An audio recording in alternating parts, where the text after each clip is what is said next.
Hello, welcome. Wow, it's already the end of September. The month has been a full one. It's included new restrictions that we need to navigate. It's included a federal election. It's included some joyful events, and it's included some challenging events. Please be praying for those in our congregation who are facing some significant health challenges. I'm not going to go into details in this update, as the update has a pretty wide circulation, but we do invite people to join a prayer list so they can get more specific updates and pray more specifically as needs arise. Just respond to the email version of this update and you can be added to that list. As I mentioned last week, we're operating within the scope of the current health regulations.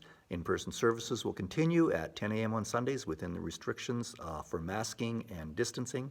We'll continue to stream services so those who are unable to join in person can join at home.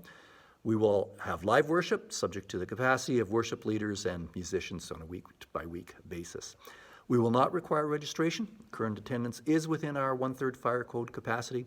Should attendance rise beyond this capacity, we will return to registration and possibly multiple services if needed. As far as events, there's a couple of events that are on hold, and that is the seniors choir and our Sunday school until the restrictions are lifted, and in the case of Sunday school, until we have both parents are comfortable in having their kids in another cohort setting, and we have enough volunteers to make it go. So, I want to talk about our Strength to Strength seminar. I'm pleased that we have enough registered that we'll be proceeding with this seminar this Sunday. They're going to be Sunday afternoons. 3:30 to 5 o'clock p.m. And our schedule at this point, schedules are always open to change, but our schedule is September 26th, October 3rd, October 17th, October 24th, and November 14th. So you're welcome to attend even if you have not registered or if you can only attend for some of the sessions.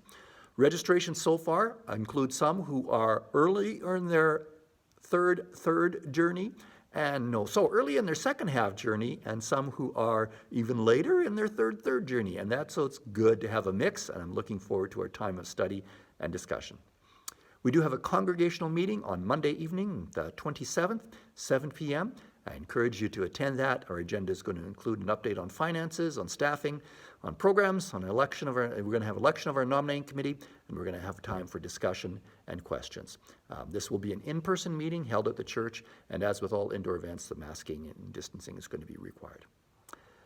I do want to thank you for your generosity. We're so grateful for the gifts of each one that support the work of the local church here and help bring the message of Jesus to the least reached around the world. A year-to-date financial report is going to be provided at our upcoming congregational meeting. The short report is that our general fund giving is ahead of expenses, and we've given generously to missions and benevolent needs. So thank you so much. I want to give profile to a couple of areas, giving areas that we are opening up this fall. First is the Jaffrey Project. We've supported this project for several years. The offering for this goes to projects that will help bring the gospel to the least reached. This year, the funds will be directed to training local leaders for church planting in Southeast Asia. You'll hear more about this through a video in our weekend service. And you can give to the Jaffrey Project by designating Jaffrey, either on your offering envelope or in the memo field of your e-transfer. And just a reminder, the offerings can be made by e-transfer to Tophet Alliance Church at gmail.com. Second area I want to mention is relief funds for Haiti, following the most recent earthquake on August 14th. With everything else going on, it's easy to lose sight of the tremendous need for this nation that has endured so much difficulty. So donations towards relief efforts can be made through the Global Emergency Response Fund of our national church, the Alliance Canada. You can designate Haiti Relief on our offering envelope or e-transfer, and we'll forward it to this Global Emergency Response Fund. These designated funds will be forwarded by our national office to relief organizations working in Haiti. If you prefer, you can donate directly to the Global Emergency Response Fund through our national office website, and the link is in the email version of the update. This Sunday, we are continuing in our Living Our Belief series from the book of 1 Corinthians. We're considering the unity that we have because Jesus changes how we think. We can live in unity because we have the mind of Christ. Now, in the fast-growing church in Corinth, there were many gifted believers, all with an opinion. And Paul teaches that the mind of Christ brings unity in the midst of diverse opinions. Spiritual wisdom is far different than human wisdom, and it's rooted in the message of the cross. can prepare for the service by reading 1 Corinthians 1:18 through all of chapter 2, verses 1 through 16.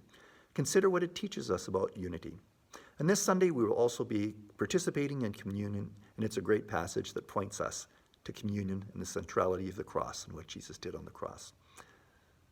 In 1 Corinthians 2:16, we read, "Who has known the mind of the Lord so as to instruct him? But we have the mind of Christ." Thank you for reading this email. Thanks for joining with us in our Sunday services, whether that be in person, and whether that be our live stream or the recording that's available on the website or the YouTube channel. I'm praying for you, and contact me in person. I'd love to talk with you or visit with you in person if you're comfortable doing that. Take care. God bless.